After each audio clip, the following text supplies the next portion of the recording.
Hey everyone, welcome to biology. बच्चे, जिस दिन तुमने नीट 2026 के लिए सबसे पहले दिन सीरियसनेस के साथ तैयारी शुरू करी थी, उस दिन तुम्हारे मन में ख्याल ज़रूर आया होगा कि मैं भी एम्स दिल्ली जाऊंगा, इतनी मेहनत करूंगा कि मैं भी एम्स में एडमिशन ले सकूं। अगर वो पहले दिन ख्याल नहीं आया तो हो सकता है प्रेपरेशन के दौरान एक ना एक बार इस प्रेपरेटरी फेज में तुम्हारे मन में भी ख्याल आया होगा कि अगर मेरा एडमिशन एम्स में हो जाए तो मेरी लाइफ कैसी होगी। और आना भी चाहिए। जब तुम किसी एग्जाम की तैयारी शुरू कर रहे हो तो तुम्हारा गोल सबसे हाई होना चाहिए ना बच्चों। जब तुम्हारा गोल हाई होगा तभी जाकर तो तुम्हारे एफर्ट्स भी उस हाई लेवल के होंगे। अगर तुम प्रेपरेशन के शुरुआत में ही सोच लोगे कि यार मैं तैयारी कर तो रहा हूँ लेकिन ऐसे कर रहा हूँ कि मेरे स्टेट का ही कोई मुझे गवर्नमेंट कॉलेज मिल जाए या फिर कोई सेमी गवर्नमेंट भी मिल जाए, उससे मेरा काम चल जाएगा, अगर दिमाग में पहले से ही ख्याल चल रहा है तो फिर एफर्ट्स उसी लेवल के होंगे। लेकिन अगर तुमने टारगेट किया हुआ है कि मुझे इंडिया के टॉप 10 मेडिकल कॉलेजेस में से किसी एक मेडिकल कॉलेज में एडमिशन लेना है तो तुम्हारे एफर्ट्स फिर उस लेवल के जाएंगे।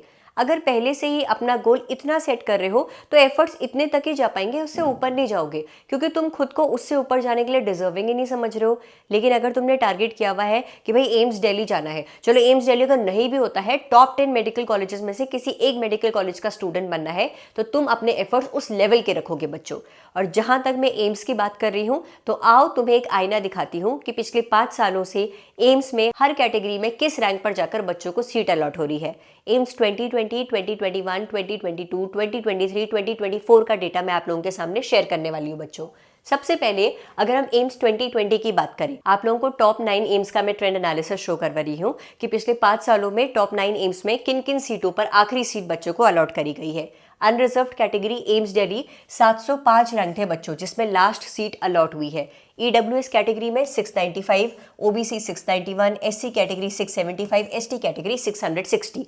यानी कि तुम एक क्लियर आइडिया लगा सकते हो कि अगर आप जनरल कैटेगरी से बिलोंग करते हो तो साल 2020 में मिनिमम 705 मार्क्स चाहिए थे तो गेट एडमिशन इन एम्स। वहीं एम्स भोपाल की बात करें तो 681 पे सीट अलॉट हुई थी अनरिजर्व कैटेगरी में। एम्स भुवनेश्वर में 681, एम्स जोधपुर में 680, फिर एम्स पटना 675, रायपुर 670, ऋषिकेश 675, जम्मू 628। यानी कि अनरिजर्व कैटेगरी का बच्चा साल 2020 में जिसने नीट की तैयारी करी होगी उसके लिए सेफेस्ट स्कोर था कि अगर वो 620 प्लस लेकर आ रहा है किसी भी एक एम्स में एडमिशन पा सकता था। बाकी सभी कैटेगरीज में भी आप लोग देख सकते हो बच्चों की सेफेस्ट स्कोर था कि 620 प्लस लेकर ही आने थे, तब जाकर वो एम्स टारगेट कर सकते थे। 550 प्लस फॉर एससी कैटेगरी और एसटी कैटेगरी के लिए 500 प्लस भी आ रहा था तो भी वो एलिजिबल हो रही थे कि वो किसी एक एम्स में एडमिशन पा सकते हैं। फिर ट्रेंड थोड़ा सा चेंज हुआ है 2021 में, पेपर का डिफिकल्टी लेवल थोड़ा बढ़ने लगा था। एम्स दिल्ली में हालांकि स्कोर में इतना डिफरेंस नहीं आया था, 706, पिछली बार 705 था, फिर 706 हुआ। EWS category 695, OBC 695, SC 680, ST category 645। आप चाहो तो स्क्रीनशॉट ले सकते हो बच्चों। यानी कि एम्स 2021 की अगर हम बात करें तो अनरिजर्व कैटेगरी का बच्चा, जहां हम पिछले साल देख रहे थे, साल 2020 में देख रहे थे कि 620 प्लस पे भी एम्स टॉप 9 में से कोई एक मिल जा रहा था, यहां पर अब थोड़ा सा ट्रेंड चेंज हुआ। 640 प्लस बच्चे को मिनिमम स्कोर करना पड़ रहा था ताकि वो टॉप 10 एम्स के लिस्ट में आ सके।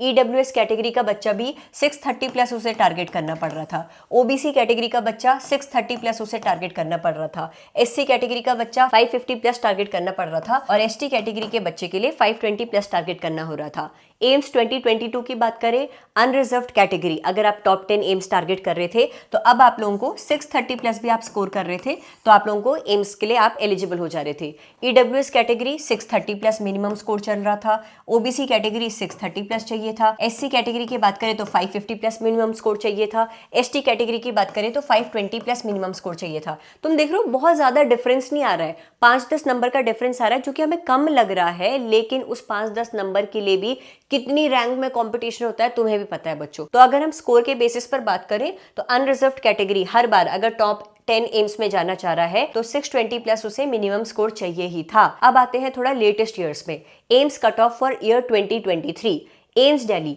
रैंक 56 पर आखिरी सीट मिली थी बच्चों। 710 नंबर पे बच्चे को एम्स की सीट मिली और इसके साथ एम्स दिल्ली का एडमिशन क्लोज हो चुका था। एम्स भोपाल 695, फिर 693 एम्स भुवनेश्वर, एम्स जम्मू 660। यानी कि अब बच्चे को मिनिमम 650 प्लस स्कोर करना पड़ रहा था to get admission into top 10 AIIMS. EWS category की अगर तुम बात करो तो एम्स दिल्ली की सीट कहां पर लास्ट मिली थी, रैंक 258 पर। अगर मैं स्कोर के बेसिस पर बात करूं तो आप लोगों को मिनिमम 650 प्लस यहां भी स्कोर करना पड़ रहा था अगर आप टॉप 10 एम्स टारगेट कर रहे हैं। ओबीसी कैटेगरी की अगर हम बात करें तो आप लोगों को भी मिनिमम 650 प्लस टारगेट करना पड़ रहा था। एससी कैटेगरी की अगर हम बात करें तो आप लोगों को 630 प्लस टारगेट करना पड़ रहा था। एसटी कैटेगरी की अगर हम बात करें तो 630 प्लस आप लोगों की भी कट ऑफ जा रही थी। यानी कि अगर आप लोगों को एम्स जाना है, रिजर्व्ड कैटेगरी से हो तो 620 से कम बिल्कुल भी टारगेट मत करना, मिनिमम 620 तो चाहिए ही होंगे। अनरिजर्व्ड कैटेगरी से हो, जनरल कैटेगरी से हो तो मिनिमम 650 660 प्लस चाहिए होगा अगर आपको टॉप 10 एम्स की लिस्ट में आना है। और एम्स दिल्ली ही चाहिए तब तो तुम्हें 700 से ऊपर नंबर लाने होंगे। और रैंक के बेसिस पर अगर मैं बात करूं तो टॉप 50 में तुम्हें आना पड़ेगा to get admission into AIIMS Delhi. अगर मैं एम्स कट ऑफ फॉर 2024 की बात करूं तो यहाँ देखो बच्चों, रैंक 47 पे आखिरी सीट मिली थी। ईडब्ल्यूएस कैटेगरी के लिए रैंक 186 पे मिली थी, OBC 214 rank, SC category 647 rank, ST category 1150 rank.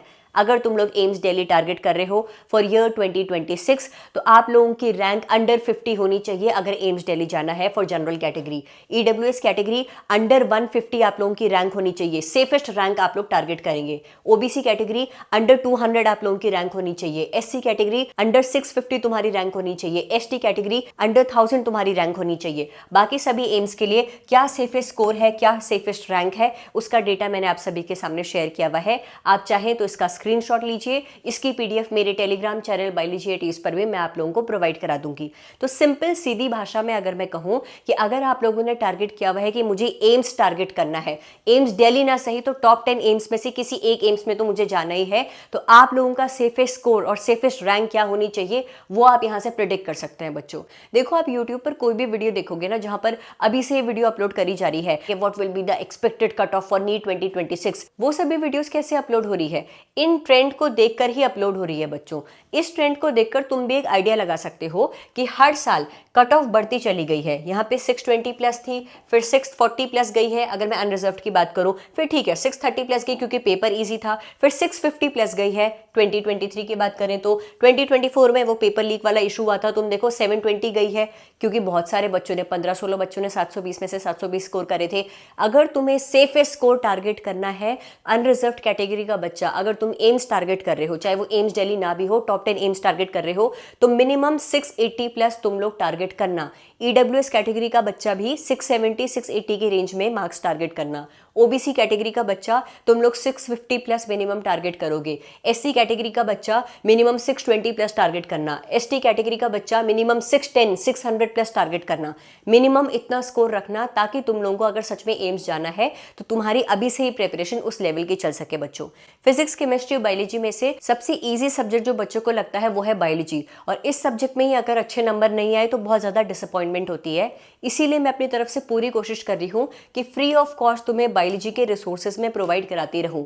मेरी YouTube channel biology at ease के प्लेलिस्ट सेक्शन में जाना बच्चों, मैंने यूनिट वाइज तुम्हारे लिए प्लेलिस्ट अपलोड करी हुई है। बायोलॉजी की हर एक यूनिट, जैसे रिप्रोडक्शन यूनिट है उसमें जितने भी चैप्टर है, human reproduction, reproductive health, sexual reproduction, flowering plants, उन तीनों चैप्टर में जितने भी टॉपिक्स दिए हुए हैं, जितनी भी एनसीईआरटी की लाइन्स दी हुई है, हर एक लाइन को मैंने बहुत ब्यूटीफुली एक्सप्लेन किया हुआ है। एक बार वीडियो देख कर देखना, तुम मजबूर हो जाओगे कहने पर कि वाह रेणुका दी क्या पढ़ाया है तुमने। इतना कॉन्फिडेंस मुझे अपनी टीचिंग पर है, इतना मुझ पर भरोसा करके देखना। मेरी ये यूनिट वाइज प्लेलिस्ट चेक करना, जिस भी यूनिट में तुम्हें दिक्कत आ रही है एक बार उस यूनिट की प्लेलिस्ट ओपन करना, उस यूनिट के जिस भी चैप्टर, उस चैप्टर के जिस भी टॉपिक में दिक्कत आ रही है एक बार मेरी ये वीडियोस देखना बच्चों। आई एम श्योर तुम्हारा डाउट, तुम्हारे उस टॉपिक से रिलेटेड हर एक डाउट, हर एक डर, सब कुछ दूर हो जाएगा। तो मेरी यूनिट वाइज प्लेलिस्ट आप लोग जरूर चेक करिएगा।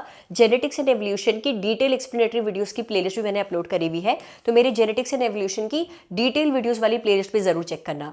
मैं आप लोगों को हर हफ्ते लगातार एनसीईआरटी बेस्ड क्वेश्चंस पूछ रही हूं, एनसीईआरटी के लाइन से क्वेश्चंस पूछ रही हूं, तो मेक श्योर मेरी कम्युनिटी पोस्ट सेक्शन से आप लोग एनसीईआरटी बेस्ड क्वेश्चंस कर रहे हैं। आज से लेकर 31 अक्टूबर तक हम लोग प्लांट ग्रोथ एंड डेवलपमेंट से एनसीईआरटी बेस्ड क्वेश्चंस करने वाले हैं। हर 1.5 घंटे के गैप में तुम्हें एनसीईआरटी बेस्ड क्वेश्चंस मिलेंगे, तो मेक श्योर तुम लोग यहाँ से भी क्वेश्चंस प्रैक्टिस कर रहे हो। बच्चों अगर तुम्हें लग रहा है तुम्हारा चैप्टर कंप्लीट हो गया है, तुमने क्वेश्चंस भी प्रैक्टिस कर लिए हैं और फ्री टाइम में अब तुम बस एंटरटेनमेंट बेस्ड स्क्रोलिंग कर रहे हो, तो मैं सजेस्ट करूंगी कि वो एंटरटेनमेंट वाली स्क्रोलिंग करने से अच्छा है ऐसे शॉर्ट्स की स्क्रोलिंग करना जो कि तुम्हारी प्रेपरेशन में भी इनडायरेक्टली मदद करे। वो कैसे करेगी? मेरा एक दूसरा यूट्यूब चैनल भी है बायोलॉजी एट ईज शॉर्ट्स नाम से, यहाँ पर मैं आप लोगों के लिए चैप्टर वाइज क्विज अपलोड कर रही हूँ शॉर्ट्स की फॉर्म में। मैं क्या कर रही हूँ, जैसे एनिमल किंगडम तुम्हारा चैप्टर है, इससे रिलेटेड 34 शॉर्ट्स मैंने अपलोड करे हुए हैं। तुम हर एक शॉर्ट ओपन करो, एनिमल किंगडम से रैंडमली किसी भी टॉपिक से मैं तुम्हें क्वेश्चन पूछ रही हूँ। देखो एनिमल किंगडम चैप्टर से रिलेटेड जो क्वेश्चन मैं तुम्हें यहाँ से पूछ रही हूँ, क्या तुम्हें उसका आंसर आता भी है या फिर नहीं आता है। तो मेक श्योर मेरे इस चैनल से भी जुड़े हुए हो तुम लोग। इसी चैनल के कम्युनिटी पोस्ट सेक्शन में भी मैं आपको एनसीईआरटी बेस्ड क्वेश्चंस पूछ रही हूँ। 31 अक्टूबर तक हम लोग प्लान ग्रोथ एंड डेवलपमेंट से क्वेश्चंस करेंगे। जितने भी क्वेश्चंस मैं यहाँ पर पूछूंगी, उन क्वेश्चंस को जैसे ही मैं हफ्ते के एंड में जब क्वेश्चंस पूछने यहाँ पे कंप्लीट हो जाएंगे, उसकी पीडीएफ मेरे टेलीग्राम चैनल बायोलॉजी एटीज पर तुम्हें कंप्लीटली फ्री ऑफ कॉस्ट मिल जाएगी। मेरे टेलीग्राम चैनल पर तुम लोगों को बायोलॉजी के चैप्टर वाइज, यूनिट वाइज और बायोलॉजी के फुल सिलेबस मॉक टेस्ट की पीडीएफ्स भी मिलेंगी। तो मेक श्योर ये मेरे टेलीग्राम चैनल का आइकन है, इसका लिंक मेरे वीडियो के डिस्क्रिप्शन में है। मेरे टेलीग्राम चैनल बायोलॉजी एटीज को जरूर ज्वाइन करिएगा। तो एम्स की कट ऑफ पिछले 5 सालों की आप सभी के सामने मैंने शो कर दी है, उसकी पीडीएफ भी टेलीग्राम पर तुम्हें मिल जाएगी। बच्चों अभी भी तुम्हारे पास बहुत वक्त है। अगर तुम्हें लग रहा है कि यार सिलेबस बहुत ज़्यादा है, टाइम बहुत कम है, मुझसे नहीं हो पाएगा, तो इस स्टेटमेंट को रिप्लेस करो ये कहने से कि अभी भी मेरे पास 6 महीने हैं। मैं अगर हार्डवर्क, डेडिकेशन, कंसिस्टेंसी के साथ प्रिपरेशन करूं तो अभी भी मैं बहुत अच्छा कॉलेज अचीव कर सकता हूं। इतना भरोसा अपने एफर्ट्स पर जरूर रखना मेरे बच्चों। अच्छा, आप में से जिन भी बच्चों ने फुल सिलेबस मॉक टेस्ट देने शुरू कर दिए हैं, प्लीज़ मुझे इस वीडियो के कमेंट सेक्शन में बताइए कि आपने अभी तक जितने भी फुल सिलेबस मॉक टेस्ट दिए हैं, आप लोगों का अभी तक का फुल सिलेबस मॉक टेस्ट का हाईएस्ट स्कोर कितना गया है। मेंशन योर मॉक टेस्ट का highest score in the comment section of this video. Thank you so much for watching this video and stay tuned for upcoming videos मेरे बच्चों। Thank you.